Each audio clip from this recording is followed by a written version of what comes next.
그리스도예수 안에서 사랑하는 새순가족 여러분, 기독교를 특징 짓는 것은 여러 가지가 있을 수 있겠습니다. 그 중에 가장 큰 것은 죄인인 우리를 위하여 하나님의 아들께서 돌아가셨다 하는 사실입니다. 우리가 아무 한 것 없어도, 우리가 한 일이 없어도 주님 때문에 우리가 구원을 받게 된다는 것, 그것보다 더 큰 일은 없지요. 그리고 기독교를 특징 짓는 또 하나의 특징이 있다면 그것은 부활입니다. 사실 주일에 우리가 예배를 드리는 이유가 무엇입니까? 그것은 이날이 우리 주님 부활하신 날이기 때문입니다. 우리는 주님의 부활을 믿을 뿐 아니라 우리의 부활을 믿는 것입니다. 우리는 죽음 너머의 세상을 믿고 몸이 다시 부활하는 진짜 부활을 믿으며 영원한 삶을 주시는 주님을 믿는 것입니다. 오늘 말씀은 그 첫 번째 부활의 연장으로 우리를 이끌고 가는데요. 오늘 말씀은 이런 말로 시작합니다. 16장 1절에 보니까 안식일이 지남에 막달라 마리아와 야고보의 어머니 마리아와 또 살로메가 가서 예수께 바르기 위하여 향품을 사다 두었다가 안식 후 첫날 매우 일찍이 해돋을 때에 그 무덤으로 가며 이렇게 이야기를 합니다. 안식 후 첫날 매우 일찍이 해돋을 때에 금요일 저녁과 함께 시작됐던 안식일이 토요일 낮과 밤을 지나서 주일 새벽의 어스름과 함께 지나가고 있었습니다. 그리고 그 새벽에 산을 오르던 사람들이 있었지요. 이 사람들은 누구입니까?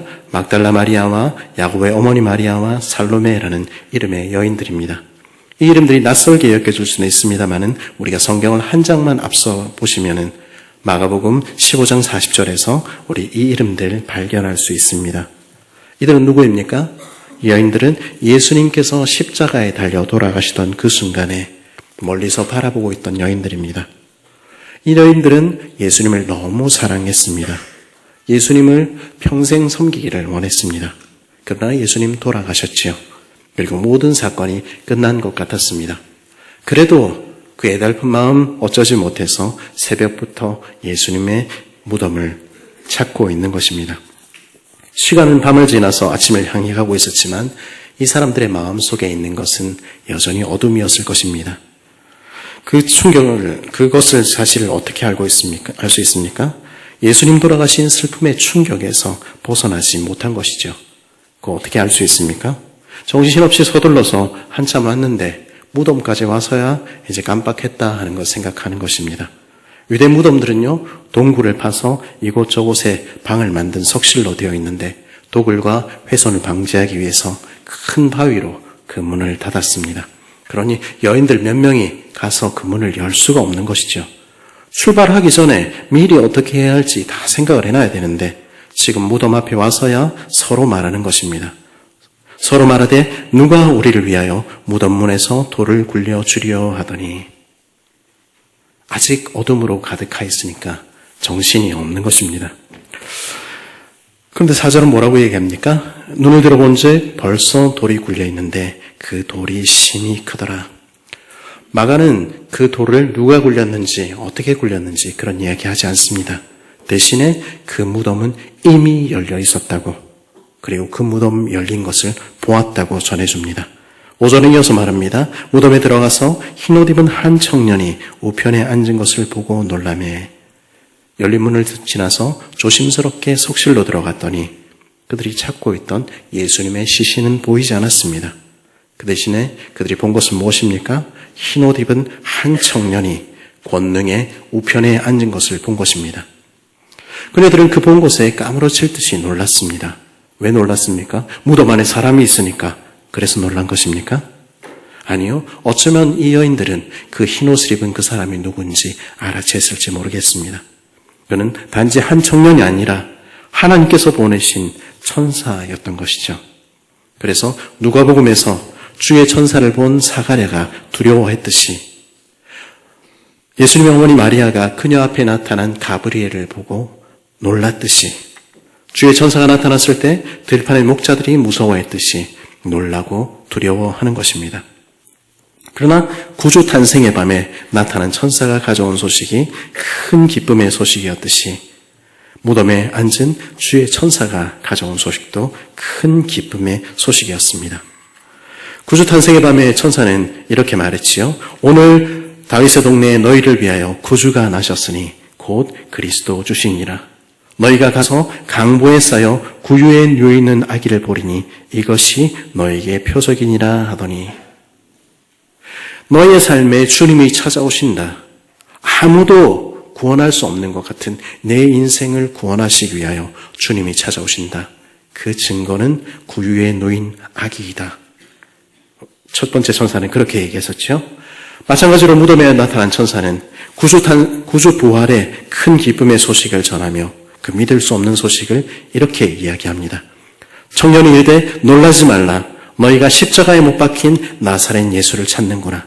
그가 살아나셨고 여기 계시지 아니하느니라. 보라, 그를 두었던 곳이니라. 주님이 부활하셨다. 보라, 그를 두었던 곳이니라. 이 여인들은 잘못된 무덤을 찾아온 것이 아니었습니다. 이곳은 틀림없이 예수님께서 묻히셨던 곳입니다. 주님이 묻히셨으며 시체를 훔쳐갈까 두려워하여 큰 돌로 막아두었던 곳, 임봉을 하고 병정들이 지키던 틀림없는 예수님의 무덤이었습니다. 예수님은 돌아가셨고 모든 것은 끝난 것처럼 보였습니다. 그러나 그것이 끝이 아니었지요. 무덤을 막아둔 돌문은 열렸고 예수님이 입은 수의는 그분이 썼던 수건은 개켜진 채 그 자리에 놓여 있었습니다. 천사는 말했습니다. 십자가에 못 박힌 예수는 살아나셨다. 그는 죽음에 머무르시지 않고 다시 부활하셨다. 이 빈 무덤이야말로 구주 부활의 증거이다. 예수님은 말씀하신 대로 다시 살아난 것입니다. 빈 무덤은 그 증거이지요. 다 설명할 수는 없지만, 어떻게 되었는지 우리 알 수 없지만, 우리의 상식으로 이해할 수 없지만, 그러나 주님은 부활하셨고 그것을 본 것입니다. 그러면 부활은 무엇을 이야기합니까? 부활은 단지 한 사람이 죽었다가 다시 살아난 놀라운 이야기를 말하는 것입니까? 그렇다면 그것은 놀라운 이야기는 될 수 있고 해외 토픽은 될 수 있겠지요. 그러나 그게 여러분과 저와 무슨 상관이 있습니까? 그렇다면 우리는 부활의 이 소식을 들어야 할 이유가 별로 없을지 모르겠습니다. 부활은 먼 미래에 우리가 죽고 나서 다시 산다는 막연한 소망입니까? 막연한 기대입니까? 그것도 사람들에게 위로가 되지요. 그러나 그것만으로는 내 삶에 바람이 불 때, 내가 가진 믿음의 확신이 사라질 때 그 부활의 소망은 쉬이 사라지고 마는 것입니다. 그 부활은 나의 삶을 오늘 바꾸는 능력이 되지는 못하겠지요. 그러면 그리스도의 부활도 그런 것입니까? 오늘 말씀 7절은 천사가 전해준 기쁜 소식이 무엇인지 이렇게 말해줍니다. 가서 그의 제자들과 베드로에게 이르기를 예수께서 너희보다 먼저 갈릴리로 가시나니 전에 너희에게 말씀하신 대로 너희가 거기서 배우리라 하라 하는지라. 이 부활의 소식은 누구에게 전해진 소식이었습니까? 제자들과 베드로이시요. 근데 이 제자들과 베드로, 우리 마가복음 14장, 15장을 보면 이 사람들이 어떤 사람인지 우리 알게 됩니다. 이들은 누구입니까? 예수님을 따른다고 따라다녔지만 주께서 잡히시던 밤에 실패하고 뿔뿔이 흩어졌던 사람들입니다. 한때는 주님을 따랐을지 모르지만은 지금은 주님을 따르는데 실패한 사람들입니다. 베드로는 어떤 사람입니까? 모두 주를 버리고 떠날지라도 나는 버리지 않겠습니다. 장담했지만은 그 작은 소녀의 말 한마디에 나는 예수님을 모른다고 부인한 배신자입니다. 그리고 그런 그들에게 예수님께서는 부활의 소식을 전하라 말씀하신 것입니다. 예수님 뭐라고 말씀하셨습니까? 내가 먼저 갈릴리로 가 있을게. 거기서 보자꾸나 말씀하신 것입니다. 갈릴리는 어떤 곳입니까? 예수님과 그들이 처음 만났던 곳입니다. 물고기 잡던 그들을, 흑암 가운데 있던 그들을 처음 부르셨던 그곳, 주님을 따라 나섰던 곳입니다. 실패한 제자들, 주님을 저버린 베드로를 주님은 갈릴리로 부르시며 말씀하시는 것입니다.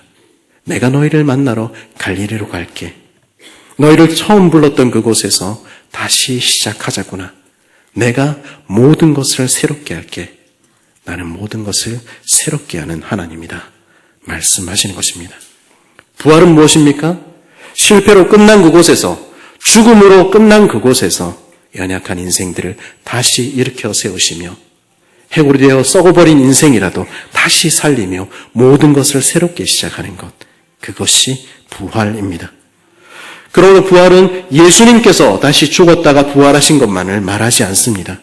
주님은 모든 것을 새롭게 하시는 하나님의 능력을 우리는 부활이라 부르는 것입니다.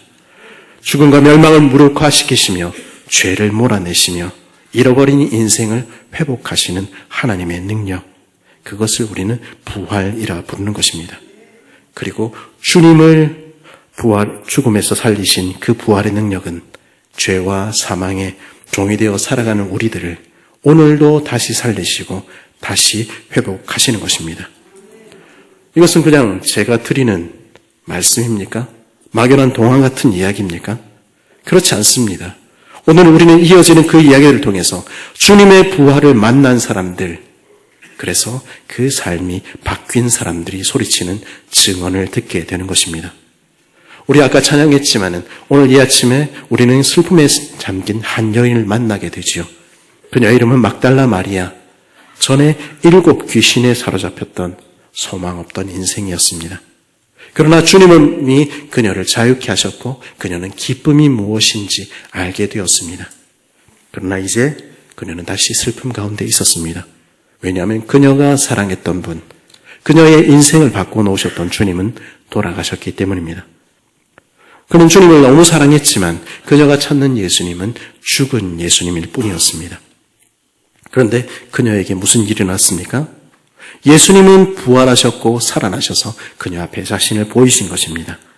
예수께서 안식 후 첫날 이른 아침에 살아나신 후 전에 7 귀신을 쫓아내어 주신 막달라 마리아에게 먼저 보이시니 나는 죽은 예수가 아니라는 것입니다.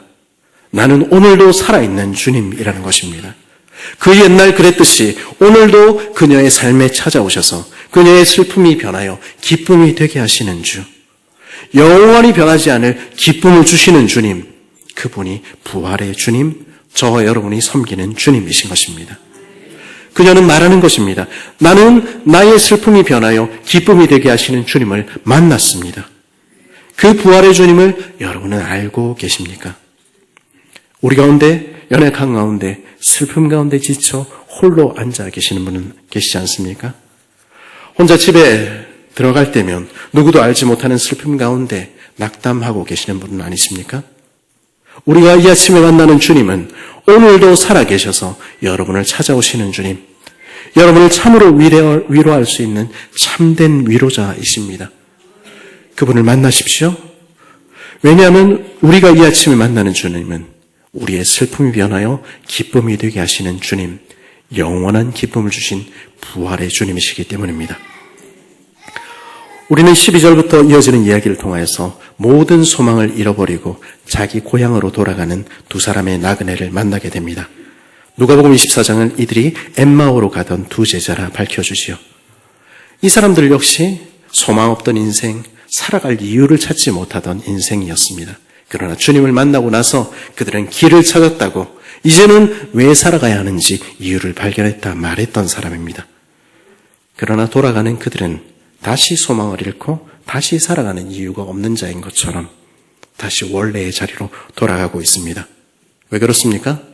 주님이 이미 돌아가신 것처럼, 주님이 정말 살아계신 것처럼 느껴지지 않았기 때문입니다.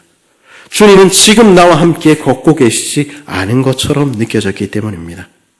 그래서 12절에 보니까 뭐라고 얘기합니까? 그 후에 그들 중 두 사람이 걸어서 시골로 갈 때에, 그런데 무슨 일이 일어났습니까? 예수께서 다른 모양으로 그들에게 나타나시니, 주님께서 그들의 눈을 뜨게 하셨을 때 그들은 오늘도 살아계시며 지금 그들과 동행하고 계시는 주님을 발견하게 된 것입니다. 엠마오로 가던 두 제자의 외침을 들어보십시오. 나는 부활하신 주님을 만났습니다. 예수님은 눈에 보이지는 않지만 오늘도 나와 함께 걸으시며 나에게 살아갈 이유를 주시는 소망의 주님이십니다. 당신은 그 주님을 만났습니까? 우리 중에 어떤 분들은 길을 잃은 것처럼 느끼는 분들도 있을지 모르겠습니다. 인생에 살아갈 이유가 뭔지 찾지 못하는, 누구도 내 곁에 없는 것 같다고 느끼는 그런 이들이 우리 가운데 있을지 모르겠습니다. 여러분의 눈을 떠보십시오. 살아계신 주님은 한 번도 여러분을 떠나지 않으시며 여러분과 함께 걸어오고 계십니다. 주님을 만나십시오. 주님을 만나면 절망에 빠져 너덜너덜 걸어가던 우리의 걸음이 변하여 소망 가운데 뜀박질하게 되는 것입니다. 왜냐하면 주님은 가장 깊은 절망의 밤에도 우리와 함께 하시는 주님, 우리의 참 소망이 되시는 부활의 주님이시기 때문입니다. 우리 교회는 어떻습니까? 우리는 마지막으로 14절 이후에서 문을 굳게 닫아 걸고 문 뒤에서 두려움에 떨고 있던 제자들, 주님의 사도라 이야기하며 자신들에게 주신 사명 다 잃어버리고 떨고만 있는 교회를 발견하게 됩니다. 과거에 그들이 주님과 함께 있을 때 그들은 온 세상을 돌아다니며 하나님의 나라가 왔다고 소리치고 다녔습니다.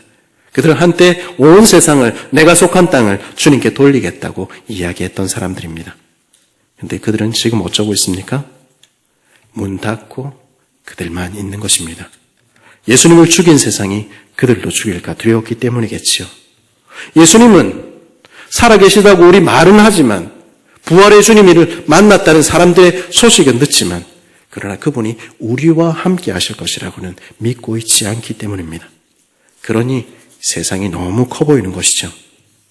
그런 그들에게 먼저 주님을 만난 막달라 마리아는 와서 말했습니다. 나의 슬픔을 바꾸신 주님이 당신도 바꾸십니다. 그러나 그들은 믿지 않았습니다. 먼저 주님을 만난 엠마오로 가던 두 제자도 찾아와 말했습니다. 소망을 잃고 살아갈 이유를 발견하지 못하던 내게 주님이 소망이 되어주셨습니다.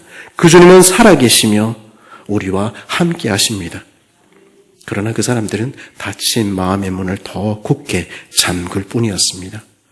그들은 교회에 나와 있었지만, 함께 모여서 음식을 먹었지만, 그러나 아무 힘을 갖지 못하는 무기력하고 무능력한 존재들이 된 것입니다. 오늘 말씀해 보니까 그런데 그 부활하신 주님께서 그들도 찾아오셨다 말씀하는 것입니다. 14절을 보십시오. 그 후에 11제자가 음식을 먹을 때에 예수께서 그들에게 나타나사 그들의 믿음 없는 것과 마음이 완악한 것을 꾸짖으시니 이는 자기가 살아난 것을 본 자들의 말을 믿지 아니함일러라. 믿을 때에, 주님께 손 내밀 때에 주님은 반드시 우리를 찾아오시는 것입니다.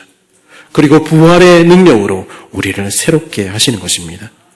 그럴 때 우리는 새로워지고 다시 힘을 얻게 되는 것입니다. 주님은 15절에서 말씀하시지요. 또 이르시되 너희는 온 천하에 다니며 만민에게 복음을 전파하라. 하나님 보좌 우편에 앉으신 주님, 오늘도 능력 주시며 함께 하시는 부활의 주님께서 그들을 새롭게 하셨을 때 어떤 일이 일어났습니까? 20절은 그 사람들이 어떻게 됐다고 이야기합니까? 제자들이 나아가 두루 전파할세 주께서 함께 역사하사 그 따르는 표적으로 말씀을 확실히 증언하시니라. 두려워하고 무력하던 그들이 닫힌 문을 열고 나가 부활의 새 아침이 왔다고 소리치는 증인들이 되어 있었던 것입니다. 막달라를 마리아를 통해서 말씀하시던 주님, 엠마오로 가던 제자를 통해서 말씀하시던 주님, 그 주님은 오늘 우리를 찾아와 말씀하시는 것입니다. 나는 부활이요 생명이니, 나는 슬픔이 변하여 기쁨이 되게 하는 하나님이니, 나는 너의 절망을 바꾸어 소망이 되게 하는 하나님이니 나를 만나라, 나를 만나라. 주님 말씀하시는 것입니다. 그 주님을 만나십시오. 주님의 손을 붙드십시오. 그럴 때 모든 것이 변화되는 부활의 새 아침을 맞이하게 되는 것입니다. 그리스도 예수 안에 사랑하는 새순가족 여러분, 우리는 저녁과 함께 밤과 함께 끝을 맺는 사람들이 아닙니다. 우리는 죽음으로 우리 인생을 마감하는 사람들이 아닙니다. 저녁이 되고 아침이 되니 창세기 처음부터 그렇게 말씀하셨듯이 우리는 아침을 향해 달려가는 사람들, 부활의 소망을 가진 사람들입니다. 부활은요, 죽고 나서 먼 훗날 우리가 갖게 될 소망이 아닙니다. 우리는 부활의 첫 열매가 되신 예수님을 보고 있지 않습니까? 그것을 기억하며 기념하며 이 자리에 모여 있지 않습니까? 벌써 부활의 아침이 밝아온 것입니다. 주님을 만날 때, 그 부활의 주님을 믿을 때 주께서는 부활의 능력으로 우리를 새롭게 하실 것입니다.